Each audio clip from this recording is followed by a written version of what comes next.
하나님의 말씀은 요한계시록 20장 1절에서 15절까지 보겠습니다. 또 내가 보매 천사가 무저갱의 열쇠와 큰 쇠사슬을 그의 손에 가지고 하늘로부터 내려와서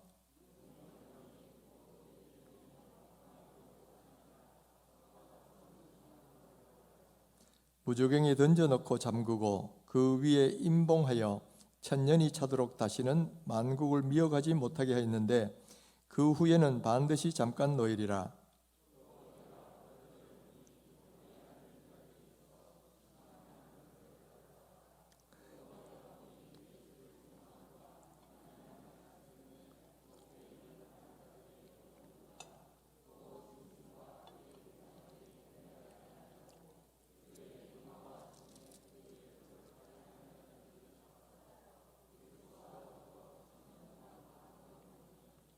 그 나머지 죽은 자들은 그 천년이 차기까지 살지 못하더라. 이는 첫째 부활이라.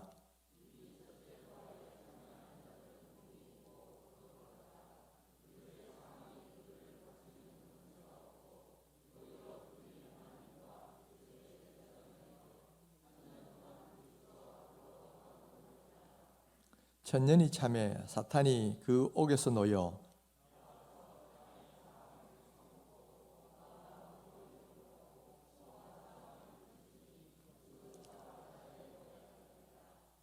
그들이 지면에 널리 퍼져 성도들의 진과 사랑하시는 성을 두르매 하늘에서 불이 내려와 그들을 태워버리고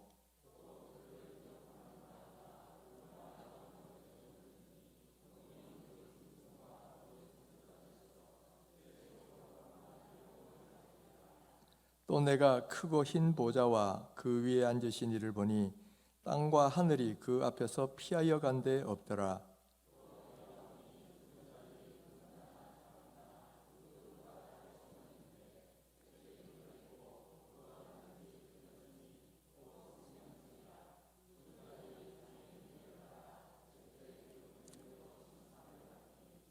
바다가 그 가운데에서 죽은 자들을 내주고 또 사망과 음부도 그 가운데에서 죽은 자들을 내주매 각 사람이 자기의 행위대로 심판을 받고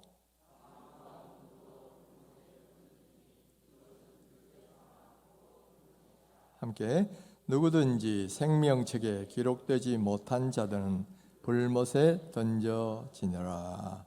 아멘.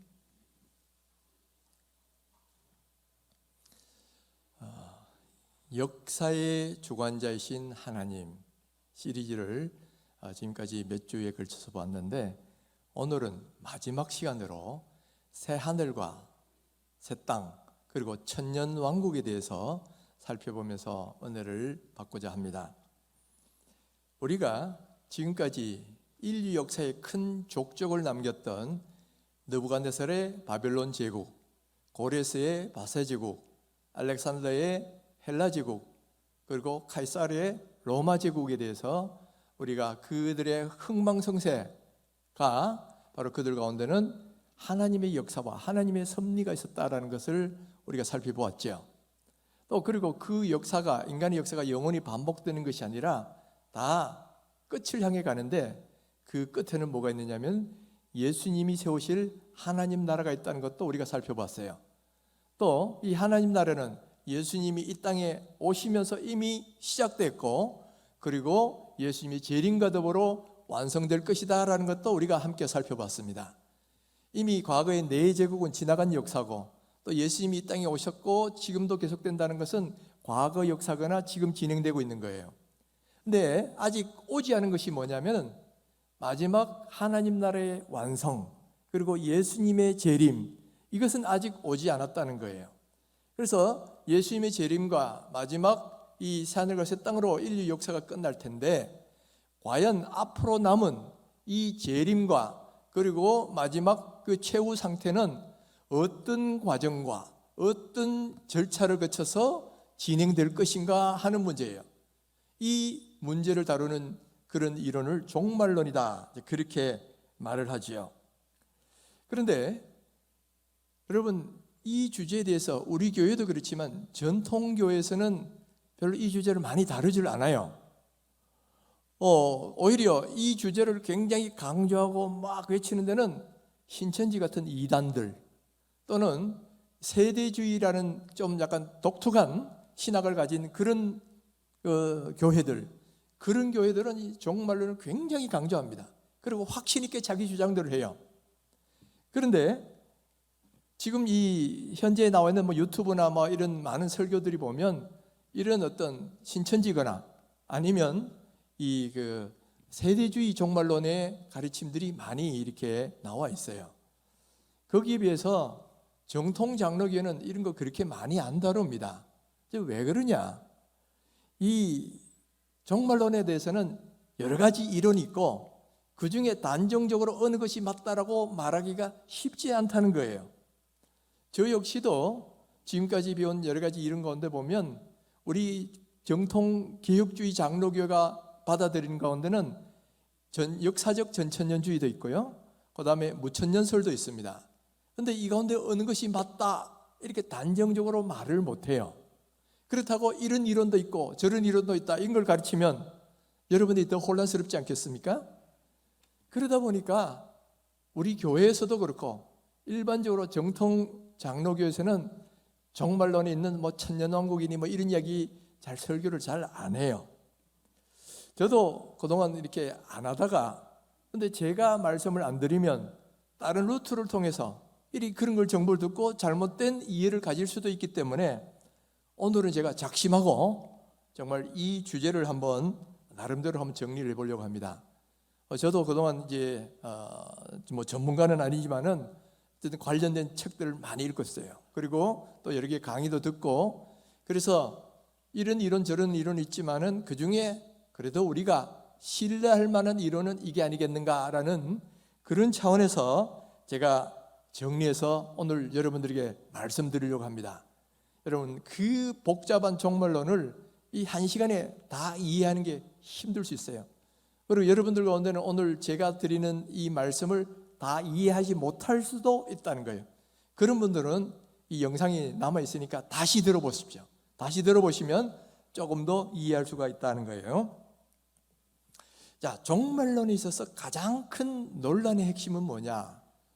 천년왕국을 어떻게 볼 것이냐라는 거예요. 이 천년왕국에 대해서는 다른 성경에는 전혀 나와 있질 않습니다.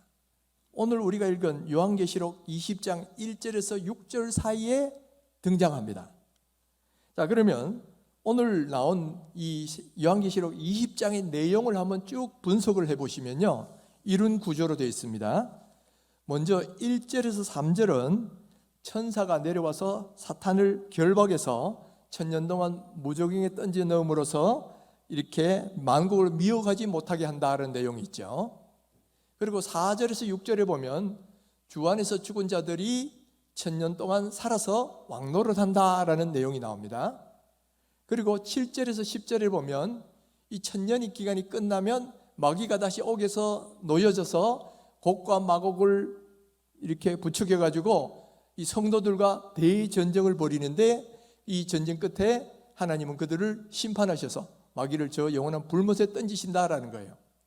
그리고 11절에서 15절을 보면 마지막 예수님이 백보자 대심판을 거두면서 이 사망 생명책에 있는 사람들과 그렇지 생명책이 없는 사람들을 다 나름대로 심판하신다는 거예요. 그리고 21장에 가면 15절로 20장 끝나고 21장에 가면 이제 새 하늘과 새 땅이 내려오면서 영원한 최후 상태로 접어들게 된다. 자, 이런 식의 구조로 되어 있다는 거예요. 자, 이것이 1년의 진행 과정이라 그러면 이제 중요한 문제는 이거예요. 이 과정 가운데 예수님의 재림은 과연 어느 시점에 일어나는 거냐 하는 거예요. 이게 이제 논란의 핵심입니다. 자, 1년에 저렇게 진행되는 과정이 있는데 그러면 저 1년에 진행되는 과정에 예수님의 재림이 어느 시점에서 일어나느냐, 이것 가지고 종말론이 달라지는 거예요. 그리고 저 천년이라는 시간이 문자적 천년인가 아니면 상징적 천년인가 하는 이것이 해석에 따라 달라진다는 거예요.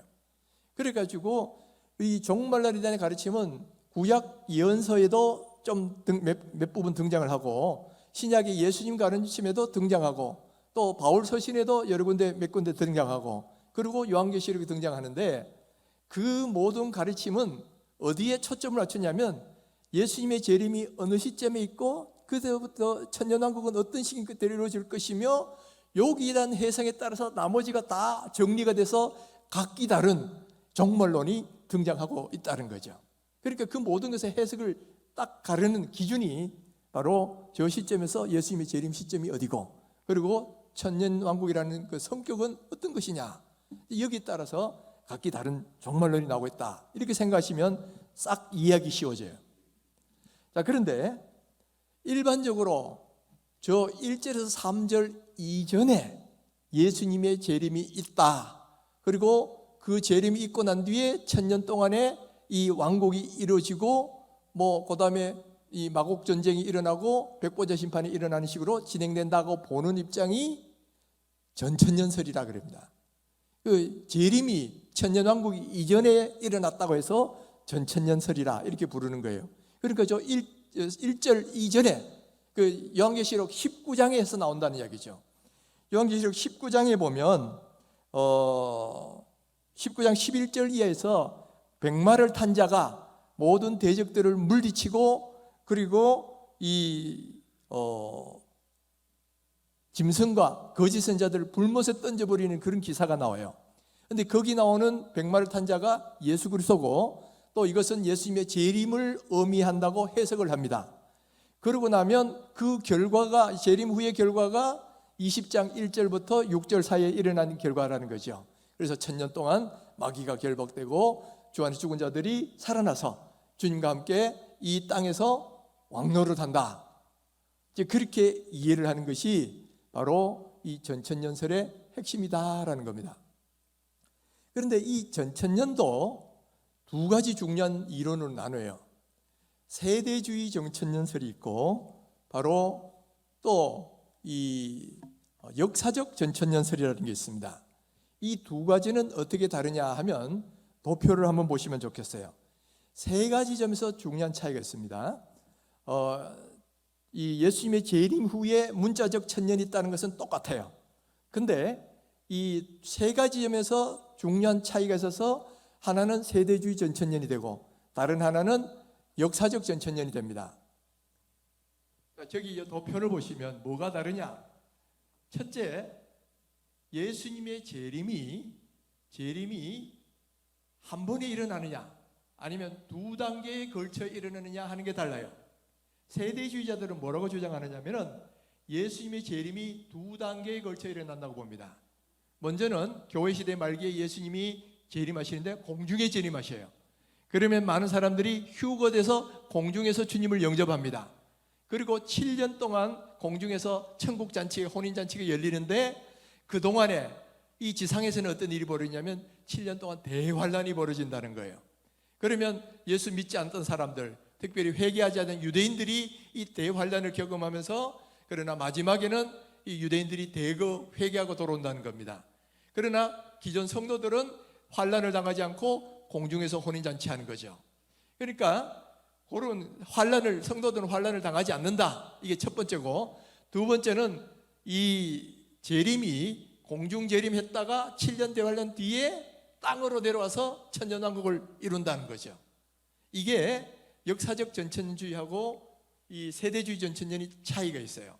그래서 세대주의는 두 단계, 그리고 위에서 7년 동안 이 혼인잔치한 동안 밑에서는 7년 대환란, 그리고 7년 대환란 끝에 내려와서 이 땅에 천년왕국. 근데 세 번째 차이가 뭐냐면 이 천년왕국의 성격이 달라요. 세대주의자들은 유대인 중심으로 바라봅니다. 그래서 이 천년왕국 때는 유대인들, 역사적인 이스라엘들이 최고 강대국이 되고 그리고 예루살렘이 세계의 수도가 될 것이라고 봐요. 그리고 에스겔서 40장 이하에 보면 제3성전의 모형이 나오는데 제3성전이 저 예루살렘에 설 것이고 그러면 짐승제사가 다시 회복될 것이라고 보는 거죠. 그러니까 이 천년왕국이 완전히 유대인들 중심으로 보는 겁니다. 그렇게 해석하는 게 세대주의예요. 그런데 역사적 전천년설은 그걸 안 받아들입니다. 재림도 한 번에 일어나고 또 성도들도 7년 대환란을 거치고 그 다음에 이 천년왕국이 될 때도 유대인 중심이 아니고 이 유대인이나 이방인이나 하나님은 다 차별이 없느니라. 그러니까 거듭난 그리스도인이면 누구나 다 영적인 유대인이라는 거죠. 그래서 유대인이나 또 이방인이나 관계없이 예수님만 있는 사람은 다 예수님과 더불어 왕노릇하는 것이 천년왕국이다 라고 보는 것이 역사적 전천년설이에요. 여러분 이해가 됩니까? 천년왕국 전에 재림이 일어난다는 것은 이 전천년설이 똑같은 거예요. 그런데 세 가지 점에서 차이가 있다고 그랬어요. 첫째는 재림이 단번에 일어나느냐 두 번에 걸쳐 일어나느냐, 두 번째는 이 성도들이 환란을 당하느냐 피하느냐, 세 번째는 천년왕국이 유대인들이 중심이 된 천년왕국이냐 아니면 일반 성도들이 중심이 된 천년왕국이냐, 여기에 따라서 역사적 전천년설과 이 세대주의 전천년설이 차이가 나는데, 우리 정통 우리 장로교에서는 세대주의를 안 받아들이고 역사적 전천년설을 받아들입니다. 왜냐하면 첫 번째, 예수님께서 재림을 말씀하셨을 때는 두 번에 걸쳐서 재림한다는 그런 말씀하신 적이 없어요. 그냥 예수님의 재림이 이루어지면 심판이 일어난다 이렇게 말씀하시지, 어떤 재림이 먼저 공중에 왔다가 7년 뒤에 다시 지상에 내려오고 이 개념이 성경에는 나오지 않는다는 이야기죠. 두 번째는 예수님이 말세에 환란을 성도들도 당할 것처럼 이야기하고 끝까지 인내하는 자는 구원을 받을 것이다 이야기했다면, 성도들도 이 환란에 들어가는 거지 어떻게 환란을 피하느냐 하는 겁니다. 그리고 세 번째는 그리스도 안에 있으면 누구나 이방인이나 유대인이나 관계없이 다 영적 그리스도 이스라엘 백성이 되어가지고 다 이 왕노릇하는 거지 어떻게 유대인들 중심으로 저렇게 말할 수 있느냐. 바로 이런 점에서는 우리 정통 장로교에서는 이 역사적 세대주의자를 받아들이지 않고, 받아들이는 사람은 역사적 전천년 이쪽을 받아들입니다. 그러나 여러분, 역사적 전천년들은 이든 그 다음에 세대주의적 전천년 공통점은 부활하고 예수님이 재림하고 문자적 천년왕국이 이루어지고, 그 다음에 아까 말한 것처럼 그 끝에는 마귀가 풀려나서 곡과 마곡의 전쟁이 일어나고, 그리고 백보자 심판이 일어나고 새하늘과 새 땅이 온다. 이 구도는 똑같아요. 그런데 이런 전천년설이 문제점이 뭐냐? 여러분 이해가 됩니까? 혼란합니까? 제가 제일 쉽게 설명하는 거예요. 지금 제일 쉽게 설명하니까 여러분 잘 따라오시고, 혹시 오늘 설명한 거 다 이해가 안 되면 다시 한번 들어보세요. 다시 한번 도표를 보면서 들으면 좀 이해가 됩니다. 자, 이거든 저거든 공통점은 예수님 재림 후에 문자적 천년왕국이 이루어지고, 그 천년왕국 끝에 곡과 마곡의 전쟁이 일어나고, 그리고 백보자 심판이 일어나고 새하늘과 새 땅이 온다. 이거는 똑같은데, 이런 전천년설의 문제가 뭐냐면은 이 천년왕국의 성격입니다. 천년왕국이 이게 역사적으로 보면 이때까지 경험치 못한 이 굉장히 중요한 번영의 시대고 은혜의 시대예요. 이때가 되면 이제는 부활한 모든 성도들이 함께 예수님과 더불어 왕노릇하는데, 이때가 되면 이 경제적으로도 풍요할 뿐만 아니라 전쟁이 끝이고, 이제는 전쟁 무기가 농기구로 바뀌고, 또는 사막이 장목꽃이 피고, 또 그 다음에 독사굴에 어린아이가 손 놓고 사자가 어린 양과 함께 뛰놀고 하는 이런 일들이 벌어진다는 거죠. 그러니까 역사상 가장 좋은 사회예요. 그러나 이것이 완전한 사회는 아니에요. 이때도 여전히 부활체 성도들과 함께 있지만은 여전히 사람들의 죽음도 있고요, 사람들이 태어나는 것도 있고 결혼하는 것도 있어요. 또 그리고 죄인들도 있고 안 믿는 사람도 있습니다. 또 나중에 보면 사람들이 미혹당할 수도 있어요. 그러니까 마귀가 풀려나서 많은 사람들을 미혹해서 곡과 마곡을 부축해가지고 성도들과 전쟁을 한다 그랬잖아요. 그러니까 사람들이 미혹당할 수도 있는 거야. 그러니까 이 천년왕국이 역사적으로 일어난 참 좋은 황금기이긴 하지만은 완벽한 시기는 아닌 거예요. 자, 그렇다 그러면 의문이 좀 생깁니다. 예수님이 재림하면 이 땅의 모든 것이 정리되고 완벽한 사회가 올 것 같은데 지금 그렇지가 않거든요. 여전히 죄인들도 남아있고 안 믿는 사람도 남아있고, 또 나중에는 마귀가 사람들을 미혹시켜가지고 전쟁도 일어나요.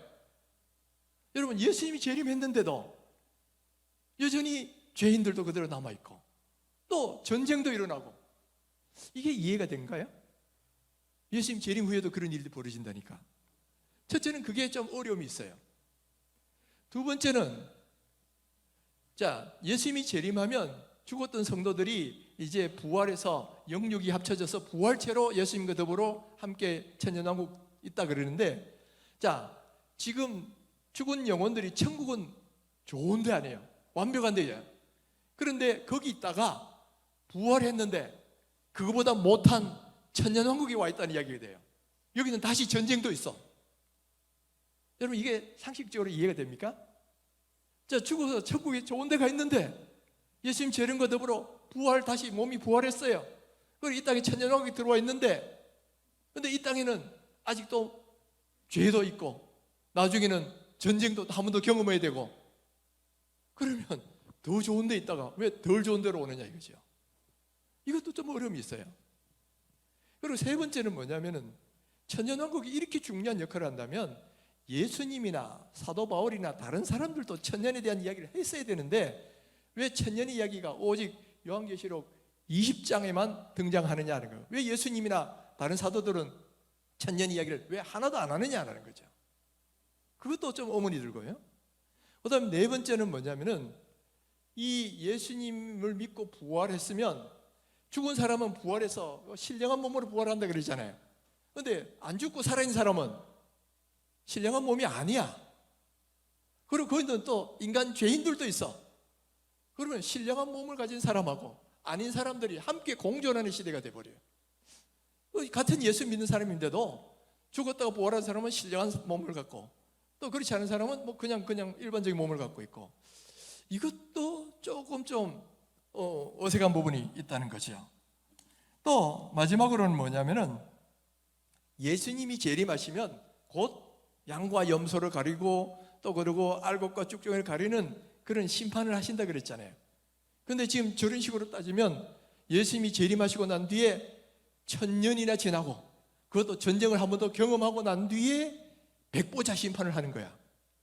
그러니까 금방 이 백보자 심판이 이루어지는 게 아니고 1000년을 지나고 또 전쟁을 한 번 더 경험하고 그 모든 끝에 맨 나중에 가서야 심판이 일어난다는 얘기죠. 그런데 예수님은 재림하시면 뭐 양과 염소를 가는 그게 뭐 1000년 뒤에 하는 게 아니라 금방 하실 것처럼 말씀하셨잖아요. 그러니까 그거하고도 또 역시 안 맞는 거예요. 그러니까 이 전천년이라는 것은 방금과 같은 이런 몇 가지 어려운 문제들이 있다라는 거예요. 그 천국보다 좀 못한 대로 도로 죽은 사람이 그런 대로 살아나온다는 것도 그렇고, 이 천년왕국이 불완전한 게 같이 공존한다는 것도 좀 그렇고, 또 예수님의 심판이 재림 후에 금방 일어나는 게 아니라 1000년이나 지나고 전쟁까지도 일어나고 그런 시간은 뒤에 일어난다는 것도 좀 그렇고, 또 1000년 이야기가 왜 다른 데서는 없느냐 이 말이에요.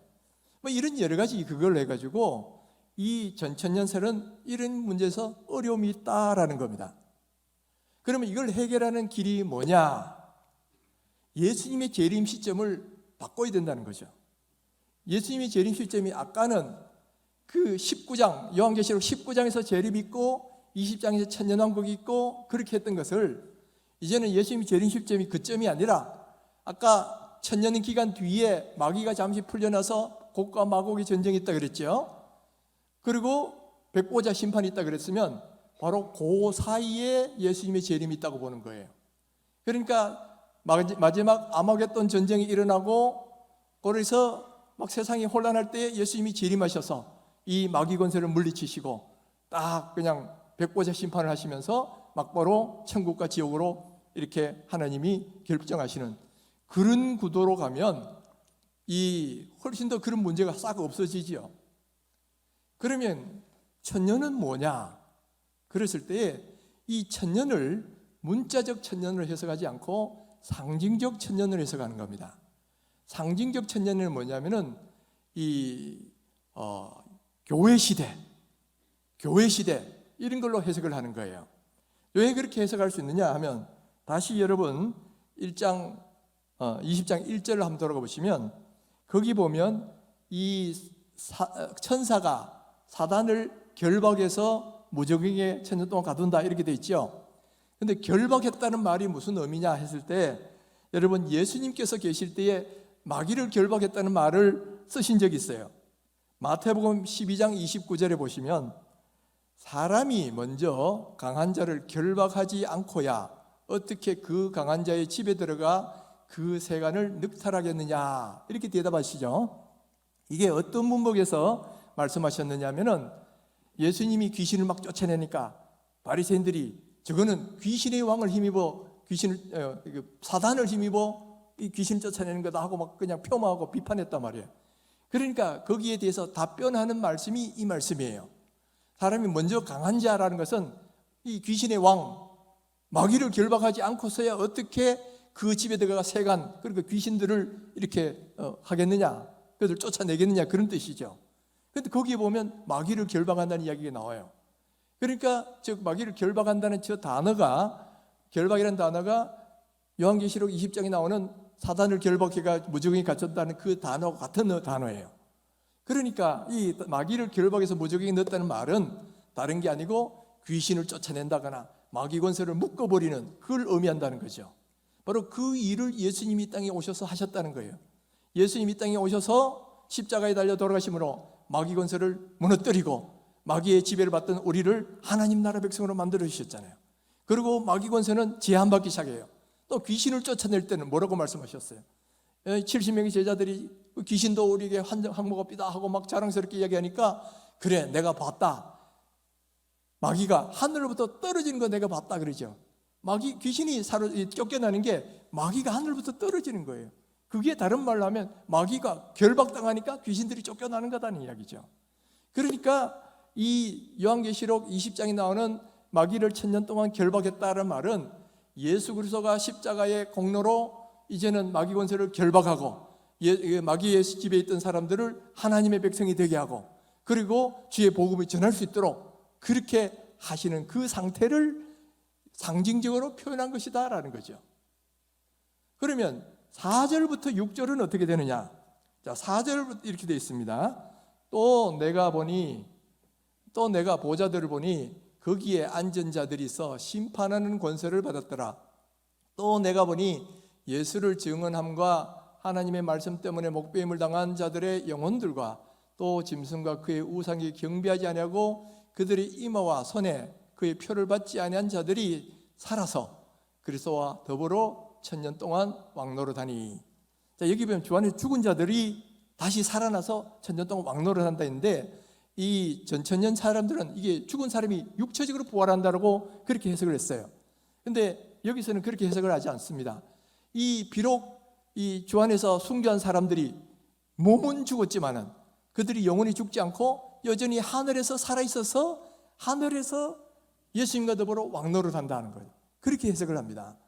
그러니까 이 말은 뭐냐면 1절부터 3절까지는 이 땅에서는 교회 시대가 계속되고 마귀 권세가 결박되면서 주의 복음이 전파됩니다.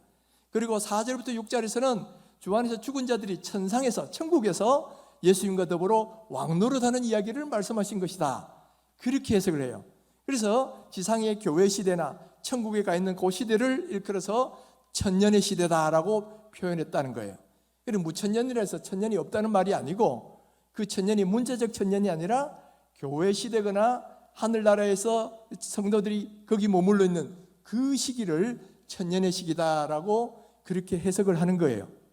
이렇게 해석을 하면 그 다음에 그런 교회 시대가 지나고 나면 그 다음에 7년 환란이 일어납니다. 그래서 마귀가 풀려나가지고 이 대전쟁을 일으킨다 그랬죠. 7년 환란을 당하고 그 전쟁 끝에 예수님이 재림하셔서 마귀를 멸하시고 백보자 심판을 하시고 영원한 지옥과 영원한 형벌로 보내시는 그런 일이 일어난다는 거죠. 바로 이렇게 해석하는 것을 일컬어서 무천년설이다 그렇게 말을 합니다. 무천년설은 이 어떤 천년이 없다 말이 아니고 그 천년이라는 것이 문자적 천년이 아니라 교회 시대 아니면 죽은 사람들이 천국에 가 있는 시대, 그 시대로 해석을 하는 거예요. 이 해석은 이미 어거스틴이나 종교개혁자들도 이런 해석을 했습니다. 자, 다시 한번 정리해 봅니다. 자, 도표 보여주세요. 도표. 자, 다시 한번 무천년설을 따르면 어떻게 되느냐? 자, 이렇게 됩니다. 자, 구약 시대가 있고 예수님이 오셨어요. 예수님이 오심으로 십자가에 돌아가심으로 마귀 권세를 무너뜨리고 이제는 마귀를 결박하신 거야. 마귀를 결박하시고 그리고 이제 천년왕국, 천년의 시대가 지금 되고 있는 거죠. 지금 우리가 이미 천년왕국에 살고 있는 거예요. 교회 시대에. 그러다가 이 세기의 말쯤에 마귀가 다시 풀려나서 이 대환란을 일으키고 곡과 마곡에 한 전쟁이 일어나고 아마겟돈 전쟁, 그걸 아마겟돈 전쟁이라고 하는데 전쟁이 일어나면 바로 그때 그 고난 속에 성도들도 들어간다는 거예요. 그러다가 예수님이 재림하시면 그것도 뭐 2단계가 아니고 한꺼번에 딱 재림하시고 그러면 그때부터 마귀를 완전히 멸하시고 그때부터는 백보자 심판을 하실 때에 바로 이 생명책에 있는 사람들은 영원한 새하늘과 새 땅으로 가고 생명책에 기록되지 않은 사람은 영원한 형벌에 떨어지고 그러므로서 영원한 최후 단계로 가게 된다. 이것이 이 무천년설에서 이야기하는 그런 입장이에요. 자, 여러분, 자, 이런 가운데 과거에 우리나라에 들어왔던 선교사들은 대부분 전천년주의자들이었습니다. 그리고 초기에 우리 장로교를 가르쳤던 신학을 초청을 나왔던 박형룡 박사나 박연선 박사 같은 또 다 전천년주의자들이었습니다. 그러다 보니까 한국교회는 그 영향을 절대적으로 받아가지고 대부분 여러분도 지금 들은 이야기가 전천년주의예요. 그래서 재림하고 난 뒤에 천년왕국이 이루어지고 그 다음에 또 이렇게 전쟁이 일고 백보자 심판을 되고 난 뒤에 영원한 하나님 나라 새하늘과 새 땅으로 간다. 이게 우리 대부분의 사람들이 배워왔던 그거고 저 역시도 그렇게 배우고 자라났어요. 그리고 얼마 전까지도 저도 그것이 좀 더 옳은 이론이 아니겠느냐, 성경은 문자적으로 해석해야지 이렇게 생각을 했는데 그러다가 이제 많은 책들도 있고 강의도 있고 하다 보니까 아까 말한 전천년주의의 문제점이 바로 그런 것들이 있어요. 이 예수님이 재림 후에도 불완전한 그런 천년왕국 죄도 있고 나중에는 전쟁도 새로 일어나고 또 그리고 부활체의 사람들이 여전히 부활하지 않은 사람들하고 같이 섞여 살고 이 참 이상한 그런 일들이 벌어지는 거예요. 그리고 예수님 재림한 뒤에도 금방 심판이 안 벌어지고 천년이나 지나고 전쟁도 한번 거치고 그러고 나서 심판이 인다니까 이게 예수님의 말씀하고는 또 다르잖아요. 그래서 이런 여러 가지 그걸 보면 오히려 이 무천년설 이야기가 조금 더 설득력이 있는 게 아닐까. 물론 이제 이 무천년설도 난점들이 몇 가지가 있어요. 몇 가지 이 성경 구절을 해석할 때는 조금 어려움들이 있습니다. 그러니까 여전히 전천년주의를 주장한 분들도 있고 무천년설을 주장한 분들도 있는 거예요. 그래서 그걸 모르는 사람들은 이게 옳다 하고 막 강하게 막 주장하고 있지만은 여러분 이 성경을 전문적으로 연구하신 분들은 굉장히 좀 여지를 많이 둡니다. 나는 이게 옳다고 생각하지만은 그러나 이게 틀릴 수도 있다는 것을 몇 가지 반대 성경도 있기 때문에 그래서 그런 거예요. 그래서 지금 많은 분들이 우리 교단에 용려하는 신학자들도 그렇게 합니다. 자기는 전천년설이다. 나는 무천년설 더 옳다고 생각한다. 그러나 뭐 반대 이야기가 있다 해서 그것이 뭐 이단이거나 그건 절대적으로 틀렸다거나 그렇게 주장하지는 않습니다. 그것이 맞을 수도 있지만은 그러나 그보다는 이게 더 맞다라고 생각한다.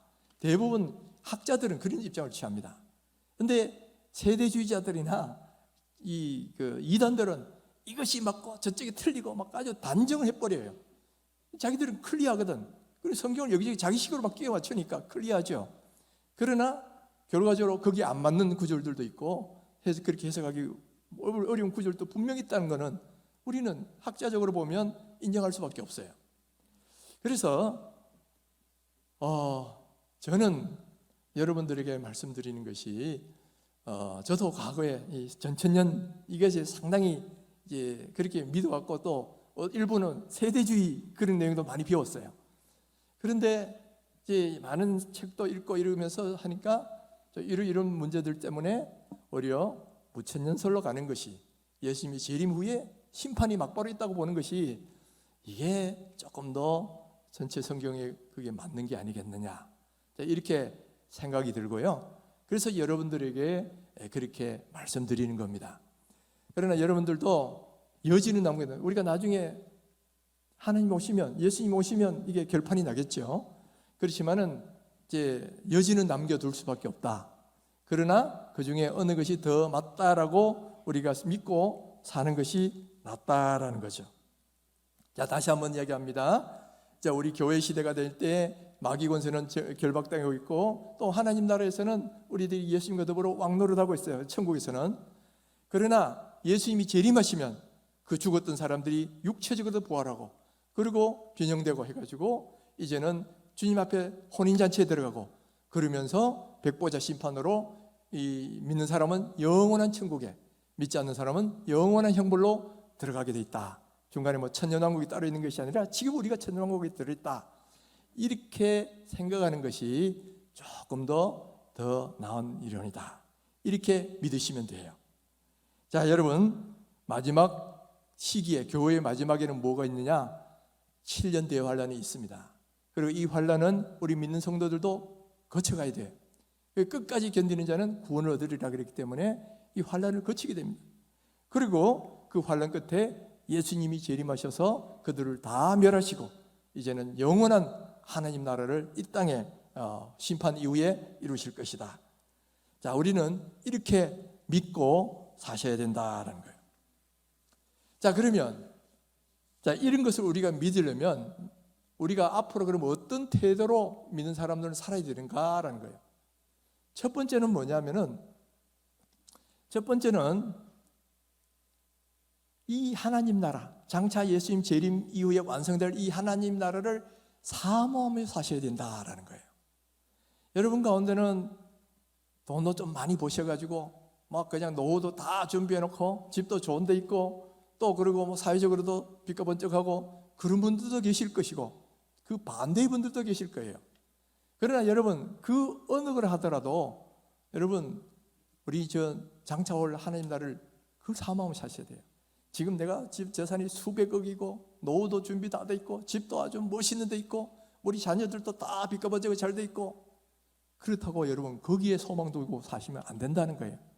우리가 장차가게 될 이 영원한 하나님 나라는 이 세상 이것과는 좋게 비교할 수 없도다. 비교할 수 있는 게 아니에요. 지금 여기 뭐 좀 좋은 집 있다고 이거하고 우리가 하늘나라에서 얻게 된 그 집하고는 여러분 비교가 안 되는 거예요. 그러니까 성경은 뭐라 그러냐면 땅의 것을 구하지 말고 하늘의 것을 구하라, 그렇게 살아라 그러잖아요. 그러니까 우리는 그 하나님 나라를 사모하며 사셔야지, 지금 내 여기서 잘 살고 좋다 그래가지고 이거기에 소망을 두면 안 된다는 거예요. 뿐만 아니라 현재 여기서 내가 가난하고 집도 없어가 늘 전세로 월세로 전전하고 병원 걸려있고 힘들고 이렇다 해서 절망하며 사시면 안 된다는 거예요. 한탄하며 사시면 안 된다는 거예요. 우리에게는 무슨 소망이 있느냐? 우리가 장차 예수님이 재림하시면 영원한 하나님 나라가 갈 거고, 거기는 영원한 멋있는 집도 나를 위해 준비되어 있을 것이고, 거기서는 평안하게 모든 염려와 근심을 다 버리고 행복하게 살 그때가 나에게는 기다리고 있다는 거예요. 이거를 소망 가운데 바라보면 지금 내가 아무리 가난하고 지금 내가 아무리 뭐 병을 앓아가 힘들고 해도 낙심하거나 절망하거나 그렇지 않다. 소망 가운데 살아갈 수 있다는 거죠. 그러니까 우리 그리스도인들은 바로 이 영원한 하나님 나라를 소망하며 거기에 소망을 두고 살아셔야 된다는 거예요. 그리고 두 번째는 뭐냐? 이 주님의 재림을 준비하고 기다리고 있어야 된다는 거죠. 주님은 언젠가 반드시 재림하게 되어 있어요. 그런데 그 재림의 때가 점점 가까이 오고 있다는 거예요. 예수님은 마지막 때 이런 일들이 있을 것이라고 많은 이야기를 하셨죠. 첫째는 지진과 기근과 이런 천재지변이 있을 것이고, 두 번째는 처체의 전쟁과 난리 소문이 있을 것이고, 세 번째는 전염병도 있을 것이고, 그리고 네 번째는 땅끝까지 복음이 전파될 것이다. 뭐 그랬는데, 여러분 지금 그런 일들이 벌써 일어나고 있어요. 여러분 보시면 역사상 옛날에도 기근과 지진이 없었지 않지만은 지금은 기후 전체가 올라가지고 이상기후 때문에 이제는 이 홍수도 대홍수예요. 몇백 년 만에 대홍수. 또 그리고 산불도 호주 같은 데는 6개월 동안 탔습니다. 우리나라 뭐 며칠 동안 타가지고 뭐 난리였지만은 호주 같은 데는 6개월, 캘리포니아도 몇 개월. 이런 대화재들, 또 대홍수, 그리고 큰 지진, 이런 일들이 앞으로 더 크게 일어날 거라는 거죠. 거기다가 여러분 보세요. 이 의학이 이렇게 발달한 시대에 코로나 팬데믹, 전 세계가 마냥 난리를 법석을 떨치고 있는데 그런 일이 일어날 줄 누가 상상을 했습니까? 그런데 성경에 그런 전염병이 있을 것이라 다 예언되어 있어요. 또 이번에 우크라이나 전쟁, 뭐 전쟁이라는 건 전에도 많이 있었습니다만은 이번에 우크라이나 전쟁이 왜 전 세계가 이렇게 긴장을 합니까? 아프리카에서 전쟁이 일어났으면 아무도 신경 안 써요. 그러나 우크라이나 전쟁은 모든 전 세계가 이렇게 주목하고 긴장하는 이유는 세계 군사 2위 핵강대국 러시아하고의 전쟁이기 때문에 그를 침략하고 그러면 서방이 그를 우크라이나를 돕고 이게 언제든지 자칫하면 이 3차 대전으로 번질 수 있는 그 위험성을 갖고 있기 때문에 지금 우크라이나 전쟁에 대해서 전 세계가 긴장하고 있는 거예요. 그래 이제는 뭐 이런 대규모 전쟁이 안 일어나겠지 했는데 그것이 다 무너져 버린 거예요. 2차 대전 끝나고는 이런 전쟁이 더 이상 없다고 생각했는데 이게 있다는 게 딱 나왔으니까 다시 적 각국마다 군비 경쟁을 시작할 겁니다. 이러다 보면 어느 시점에 성경이 말하는 아마겟돈 전쟁 이런 것도 얼마든지 일어날 수 있는 그런 상황으로 점점 가고 있다는 거죠. 이 모든 것은 뭐냐? 예수님이 재림이 가까이 오고 있다는 징조다. 어떤 분은 이것을 예수님이 다가오시는 발자국 소리다 그렇게 말을 합니다. 그러니까 이런 걸 볼 때마다 우리는 깨어 있어야 된다는 거예요. 그런데 불행하게도 지금 우리가 코로나 팬데믹 속에 살다 보니까 어느 때보다 우리의 영은 잠들어 있어요. 여러분도 다 느끼시잖아요. 겨우 예배만 드리고 가고 또 어떤 분들은 현장에 나오지도 못하고 늘 영상으로만 드리고 또 어떤 분들은 영상으로도 예배를 안 드려.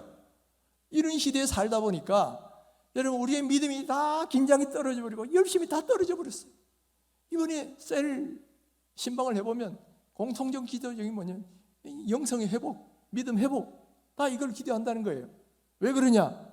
코로나 2년을 지나면서 우리의 믿음이 다 떨어져 버릴 거야.